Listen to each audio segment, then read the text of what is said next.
Welcome to BeFM Drama. I'm your host, Ryan Estrada. Welcome to episode 1 of our brand new miniseries, The Kind. And I am very excited about this one because we're no longer adapting the work of Charles Dickens or Sir Arthur Conan Doyle. No, this time we're adapting a book written by me. But what kind of story is The Kind? Well, it's a romantic comedy, kind of, but it's also kind of a horror story. It's about how two characters can live through the same situation and see it in wildly different genres.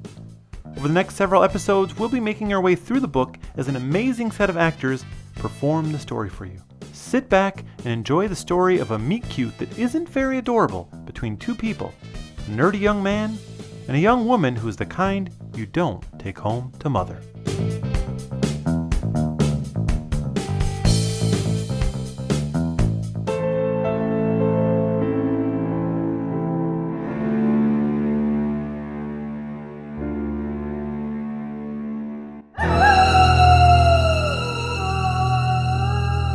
It's a full moon. A dark night where danger seems like it could lurk behind any corner. But the night will not last much longer. Dawn creeps closer, and no one would be still out on the streets this late unless they were looking for trouble, or looking to escape from it. Through the dark streets, a man named David Duncan sneaks through trying to avoid exactly that kind of trouble. It's a work night, and he somehow got talked into staying out this late. But he just wants to make sure his friends get home safe. He props up his two inebriated friends who can barely walk, Caleb and Subu, in hopes of getting them to his car and driving them home before sunrise. The group went out for a few drinks after work, and it seems like certain members had more than a few. Come on, man! One more bar! The bars are closed, man. If you want to go anywhere else, you can designate a taxi to drive you there. You can't leave us alone out here! It's dangerous! You're right. There might be drunks out on the street. Or monsters. Hey! Subu's not a drunk. He's a lightweight. The man cannot handle half a strawberry daiquiri. There's one right over there. Come on, Duncan! Pull up your big boy britches and let's party till dawn! That's in about 5 seconds. It just went around back.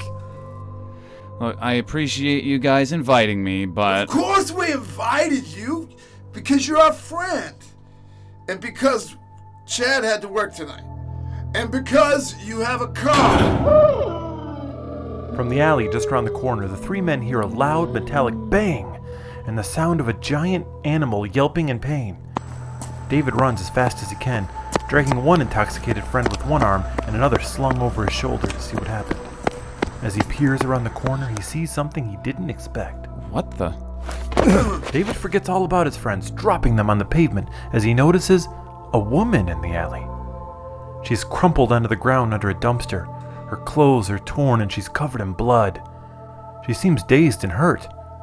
He runs over to help. Miss, are you okay? Huh? What happened? Where am Well, I? I think there's been some kind of animal attack. Oh my god, are you okay? Am I okay? I'm okay. The woman looks in horror at Caleb and Subu, who look like dead bodies lying on the street. But they're not hurt.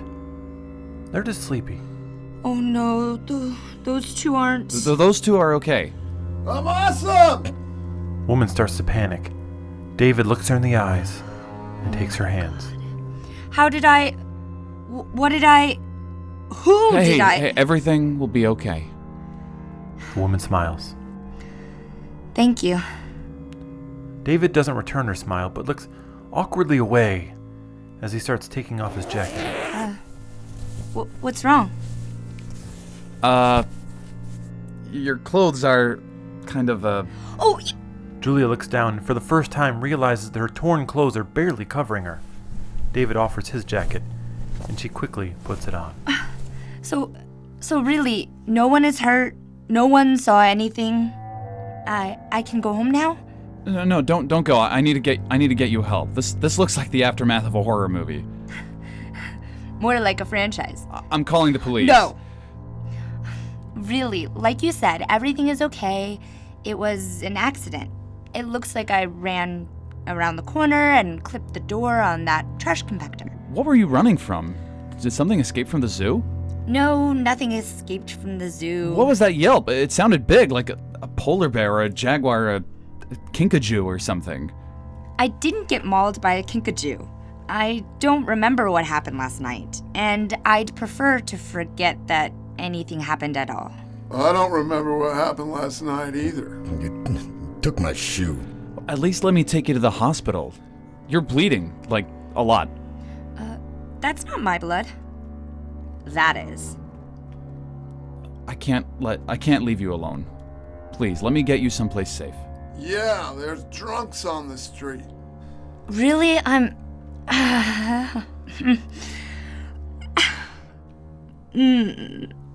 Okay. Maybe just a stitch or two? David, the woman, and the 2 intoxicated friends have piled into David's car and drive to the hospital. I'm sorry to be such a problem. It's not a problem. I'm used to driving people around. You're a good man, Duncan. I'll be the designated driver next time. You can't drive. I can drive. Just not legally. I was supposed to stay in last night. I don't know how I got out. I had a quiet night planned last night too, but these 2 talked me out of it. You lost your license, man. It wasn't my fault. 25 is the worst speed limit. You can't go any faster because cops like to wait ahead of you, but if you go any slower, the cars behind you start to honk. Well, I'm glad you were out tonight. Duncan, was it? David Duncan. That's Caleb and Subu, and I'm just glad we could help. Problem is, cruise control doesn't kick in until 30 and idling is 20, so you have to keep your eyes on the speedometer instead of the road. You drove over 2 blocks worth of parking meters. But I sure as hell was going 25 at the time. Well, I'm sorry to interrupt your time with your friends. That's really not a problem. You can't drive. You're just mad because it was in your car. Inside the emergency room, David tries to help by filling out the paperwork. Next to him, Caleb and Subu snore. Let's see, you've got a cut on the right side and... Are those bite marks? Oh, those are old. I'm a dog walker. The doctor walks in. So, what's wrong with these 3? Well, believe it or not, these 2 are fine, relatively speaking. I'm just resting my eyes. But I'm hoping you can tell us what's wrong with this one. And she is? An alluring mystery. I think she's been attacked by an animal. Julia. And really, I'm fine. It's not a big deal. No big deal? Lady, I'm an ER doctor, and that's freaking me out. I'd hate to find out what you do for a living. She's a dog walker. All right, Julia, come back here, and we'll get you all patched up. I'll be right here when you get out. Go get your friends home. Well, okay, but if you need anything... Hey, everything will be okay. David watches as the woman, who he now knows is named Julia, walks away with the doctor. Bye. Caleb slowly moseys in. So, one more bar?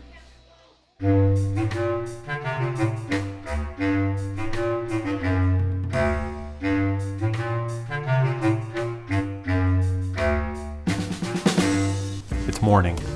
David groggily shuffles through his apartment, barely making it to his bed before he collapses, face first, still wearing his clothes from the night before. Just then, the alarm rings.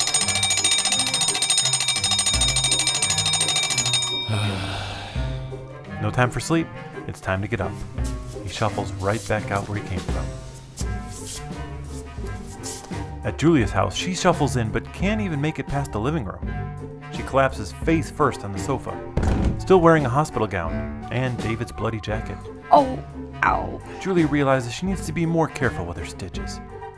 There's no chance of falling asleep now. As David prepares to leave for work, he opens his closet and realizes that his jacket is gone. Julia opens her closet and realizes that a stranger's bloody jacket is there.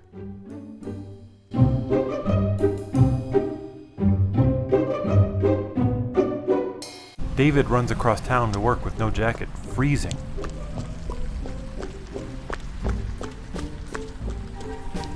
Julia's at work already, walking dogs, carrying the bloody jacket.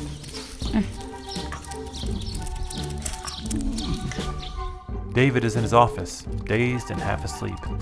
Caleb is awake and chipper. He's used to this sort of morning and has no memory of what happened. Rough night? Julia has dropped by the dry cleaner. The clerk is a little concerned about the blood-soaked jacket. Rough night.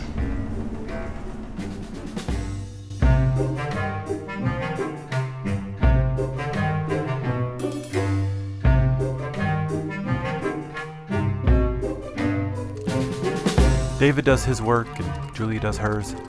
David notices a small speck of blood on his shirt. He doesn't look upset about it. Julia sits on a park bench while the dogs play. She looks longingly at the now clean jacket, which she has set on the bench as though David is there with her. She looks unsure, until one of the dogs lifts his leg on the jacket. Then she looks upset.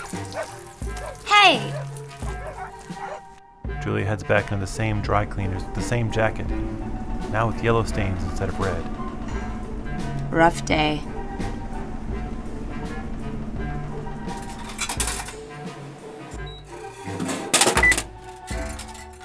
David sits alone in the break room and eats a vending machine sandwich.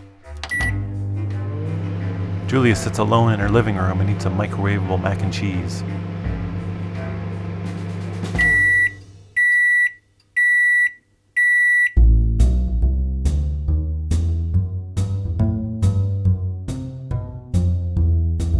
Dave goes back to work and feels incredibly bored. He peeks over his shoulder to see if anyone is looking, and then opens up an online classified ad site. He hovers over the personal section and clicks on Missed Connections. He starts a new ad and types, "I met you last night after a mysterious and unexplained accident. I took you to the hospital. I hope you're okay. I had a great time and wondered if..." No, David realized how gross this sounds and backspaces the whole thing. He's sure Julia has no interest in hearing from him again.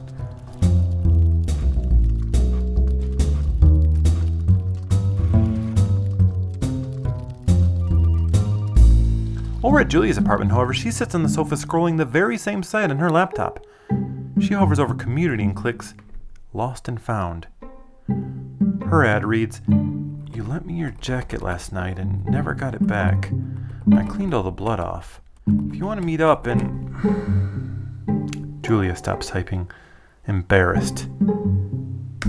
She backspaces the whole thing. David is about to close his window until he notices another section of the screen. He hovers over Services and clicks Pet. He's shocked to see a dog walker ad with Julia's picture.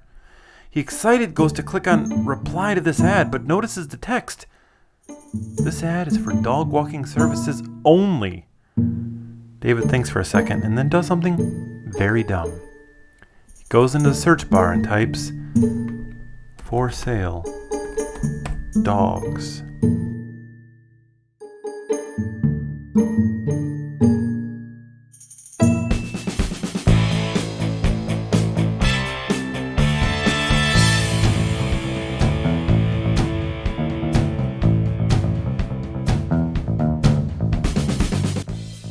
Thank you for listening to BeFM Drama.